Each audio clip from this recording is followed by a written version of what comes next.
Hello everybody, welcome back to my channel. My name is Zara and today I am going to be doing a review of one of the most beloved series, fantasy series on BookTube. If you search for this series, the Greenbone Saga by Fonda Lee on YouTube, you will see every single booktuber, especially the very popular ones, raving about how incredible this series is.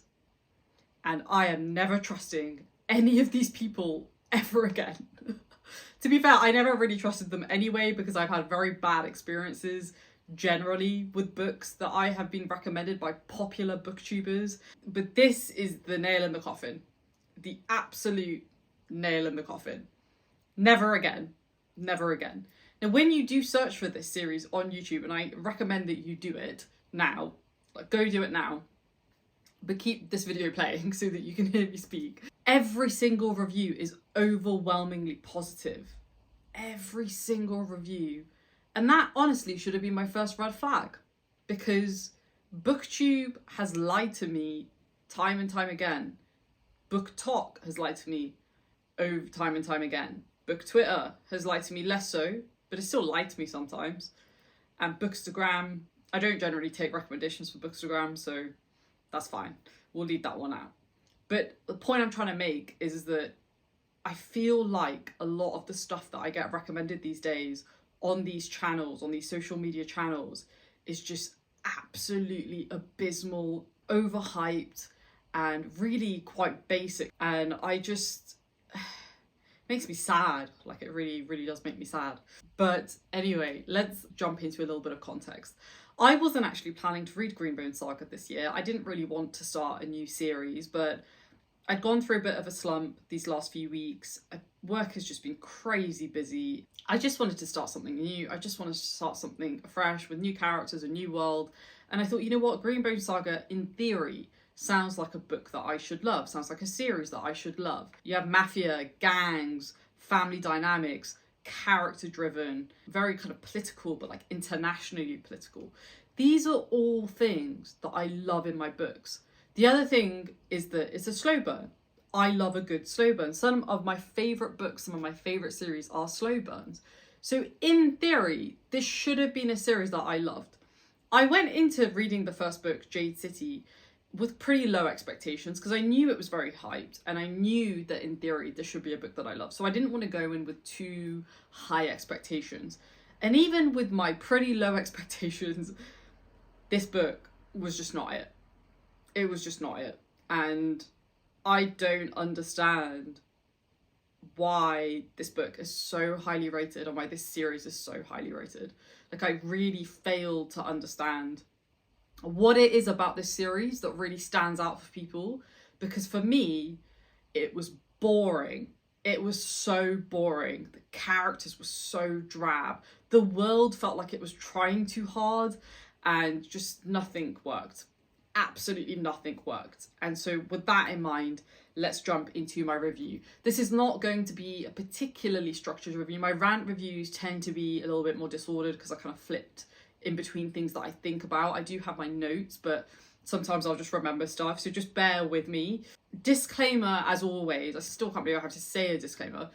If you love this series, fair play to you. I'm glad that you enjoyed it. Like, I'm really, really, really glad that you enjoyed it.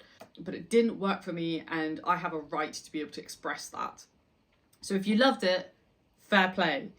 If you didn't, let me know down below, because we definitely seem to be in the minority, and I'd really like to have more anti-Greenbone Saga fans in the comments down below. So let's do a very quick summary of the plot. The plot of Jade City is there is an impending war between these two gangs. We have the No Peak clan and then we have the Mountain clan. They're both in the same city, but they kind of run different districts in the city. And at the center of this is who controls Jade. Jade is essentially what fuels the magic system in this world, and when somebody has Jade on their person, basically enhances their powers. There is this kind of secondary plot where there is this synthetic drug called SN1, if I remember correctly, and humans, so people who don't have magical powers, are using that to basically get Jade-like powers.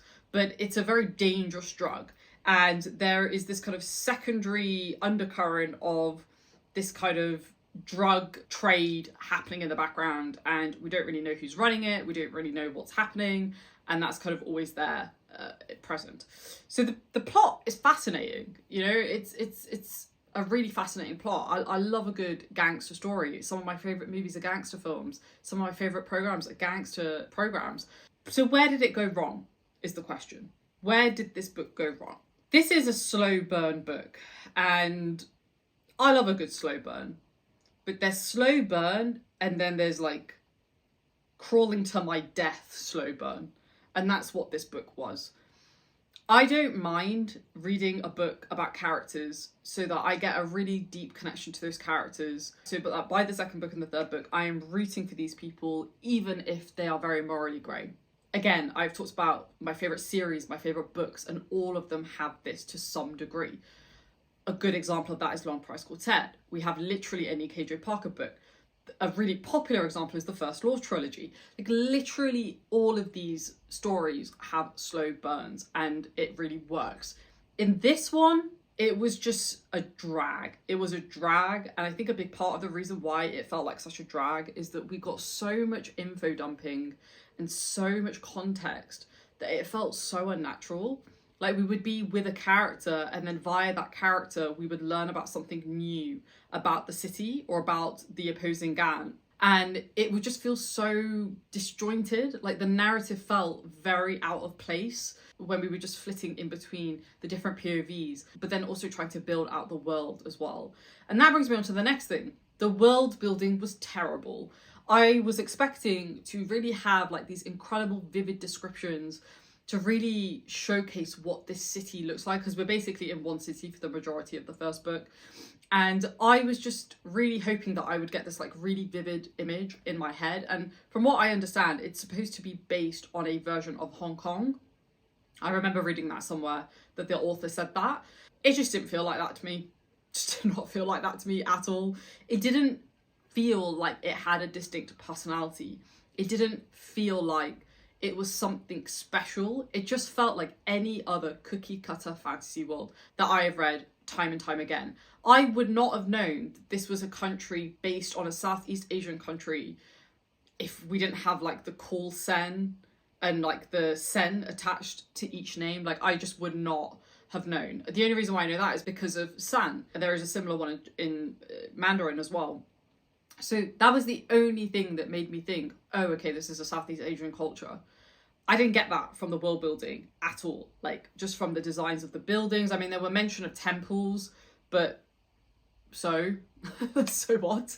Like that doesn't make a world, right? And there were like mentions of like different types of buildings. We didn't really get any mention of food or smell or anything like that. And I just think that's so disappointing. I just would have expected more from a trilogy that is so beloved. I would have really have liked this world to have felt really distinct, but it just did not at all. Like I would not be able to point this out amongst all the other generic fantasy that I've read, and unfortunately there's quite a lot of it. In terms of the writing, it was fine. It was fine. By the way that a lot of booktubers and reviewers talked about this book is almost like the author's writing was God's gift to the earth, and that's just not the case. It was just so average. It wasn't lyrical. Like I said, it felt very disjointed at times, and I just don't understand it. Like I really don't understand it. It's very easy to read, which is fine, but I expected more in this one regard. Like I said, I went into this book with pretty low expectations. I expected it to at least flow really beautifully, and it just didn't even do that basic thing. Like I think that's a pretty basic thing that you have to be able to do, is create a narrative that flows well, and that just did not happen in this book at all. I read part of book 2 as well, and it was the same issue of book 2. I thought maybe it would be an issue with it being the first book in the trilogy, but I read about 20-30% of book 2 and the exact same issue persisted. So I'm assuming there was some time between book 1 and book 2 and how it was written, and yet there was no difference in the way that the narrative felt, and I just think that's very odd. The next thing is that, as it relates to the kind of world building and the writing, is that this book felt like a 12-year-old trying to be an edgelord. Like that's how I explain this book. Like it felt like a 12-year-old wannabe emo kid trying to be really edgy and dark and gritty, but just completely failing in every regard. Like, it's wild to me that this world is described as grimdark. I think it had the potential to be grimdark with some of the thematic work and some of the way that the characters were developed.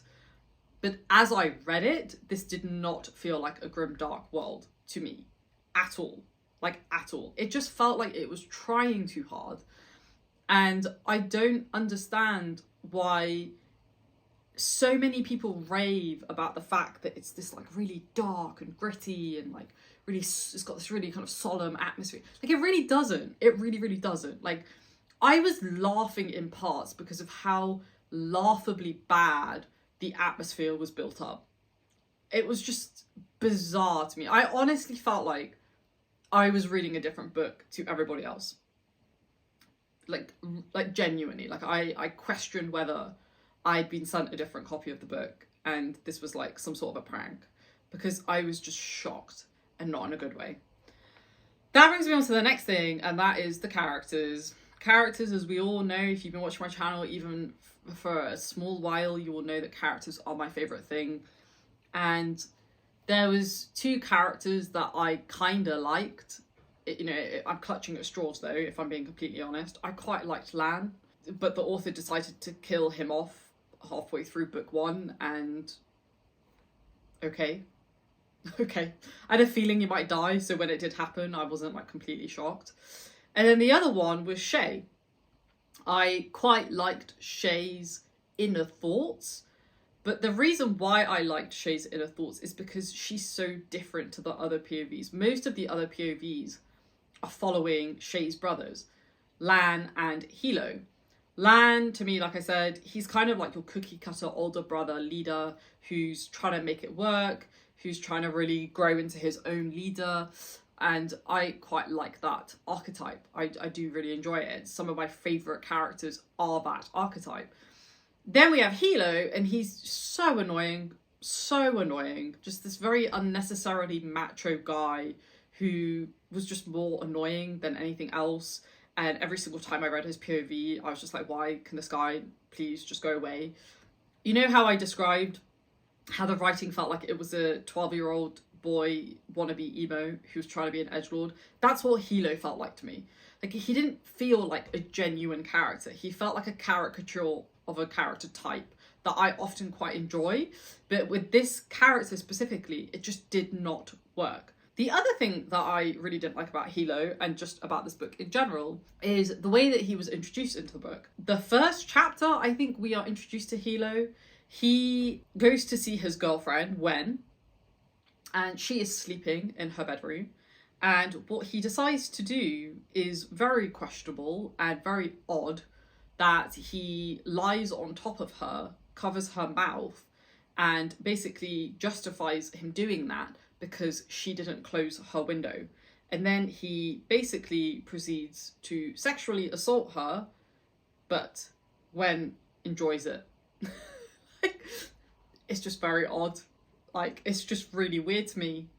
Like, I get that you're trying to show that he's a morally great character, but surely not to his girlfriend and then eventually his wife. Like, surely you want to show him having a good relationship with his girlfriend and then wife, eventually wife, right? You want to show the morally great aspects as it relates to the opposing gang and like maybe how he is with his employees and things like that, but not with the woman that he loves. Like, it's very bizarre to make that choice. And it brings me on to a bigger problem that I have with this book, which is the way that the female characters are written. Shay is a really good example of this. She is basically shamed the entire time by the male characters because she decided that she didn't want to be a Jade warrior. She decided that actually I want to go make my own way. I want to go do things my own way. I don't want to be involved in this toxicity. I don't want to be involved in all this politics. She is shamed for making that decision, which, by the way, is a totally sound decision. I don't blame her, to be completely honest, especially with the two brothers that she has, especially the second one, Hilo. And yet the entire time she's made to feel guilty about it. And when we're in her head, there's this sense of ongoing internalized pity that I just really felt disgusted at and I just didn't want to read. And that was the thing that really put me off Shay. Like, there were parts of her character that I enjoyed. Like, she is a very strong individual in some ways, but in other ways she's just this very insecure character. And not that there's anything wrong with having an insecure character. I love a good insecure character and being in their head as they work through that. But it just came from a place of just self-loathing, and that came from the male characters in her family. And I really, really hated that dynamic. Like, it really rubbed me up the wrong way. When the character that I just mentioned, who is Hilos' girlfriend at this book, and then they get married later on in the series, she is just a wet blanket. She's just a wet blanket. Yeah, like, I mean, apparently she grows quite a lot in the later books, and there's some stuff that happens to her. She almost dies. But it was just, I would have liked more time with it. I think it would have been really interesting to have her POV in the first book as this insight into Hilo, and I think it would have made me like Hilo more, to understand what she saw in him.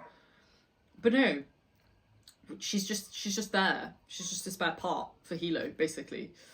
I just don't understand. Like, I'm not saying that I expect more from a female author, because let's be honest, I've read female authors like Sarah J. Maas, and her books are some of the most misogynistic books I've ever read.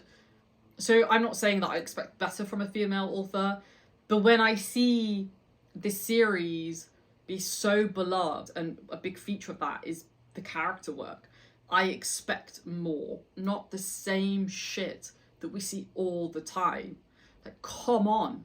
Like, please, come on. Like, am I really asking for a lot here to just employ an interesting take for once in a while and not go into what the majority of literature does? Like, I just find it so boring, and I feel very annoyed about it. Other stuff that I didn't like. Yeah, I didn't like a lot of the romantic scenes. I hated them, actually. They were really cringe, and they felt very infantile. They felt, again, like a 12-year-old boy who was excited and just wanted to write about it, basically. Like, I just don't understand what the point of them was. They didn't add any value. If anything, they actually made me hate the characters more. With the example of Hilo and Wen at the start of the book, it just didn't have a place in this story, and it was so unnecessary. So unnecessary. I'm not a prude in that regard. You can have a good romantic scene if you want, but it has to add flavour to the story, not just be there randomly. And they were just very poorly executed overall. So why include them? Like, why? The other thing that I didn't like, I'll move on to book 2 in a second, is the overall pacing of this book. I basically referenced that already, but I just don't think the way the events were distributed in the book made sense. For example, we would have like 100 pages of just nothing happening, and then like 20 pages of loads of shit happening, and then 100 pages of nothing happening. It just didn't make sense. Like, it did not hit the notes in the way that you would expect a fantasy book of this nature and size to hit. And I'm very disappointed that such a popular series and popular first book didn't deliver in the way that it should have, just at a bare minimum, pretty much. So after I finished this book, you know, I was kind of intrigued, and I spoke to some people about it, because I was just honestly shocked that this book was so loved. And I thought, you know what, I'm going to give book 2 a go.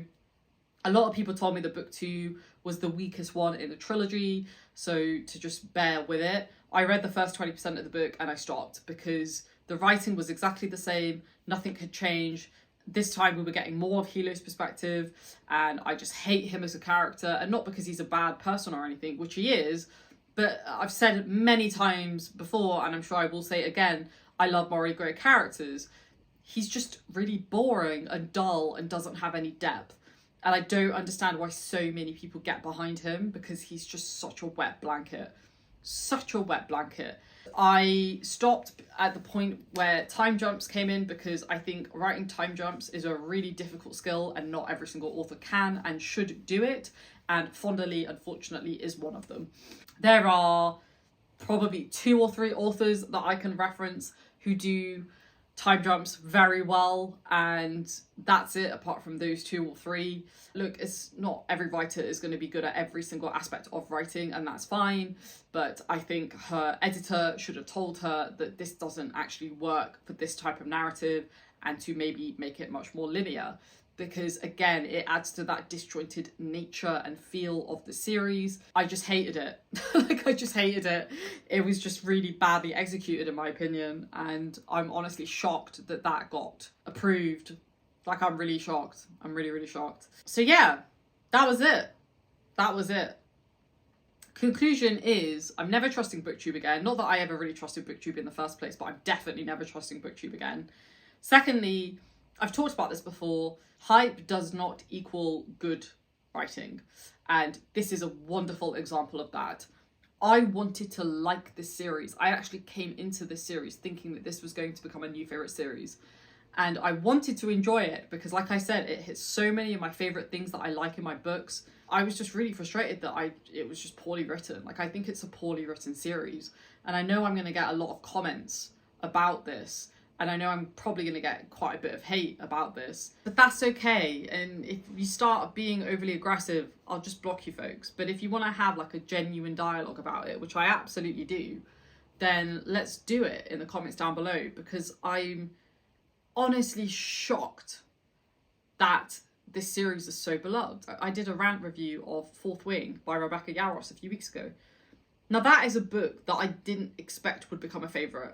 Not that I really expected that with this, but it had the potential to become a favourite. That was a book that I was very well prepared that it would probably fall flat, given that it's fantasy romance, and that's not something that I typically like these days.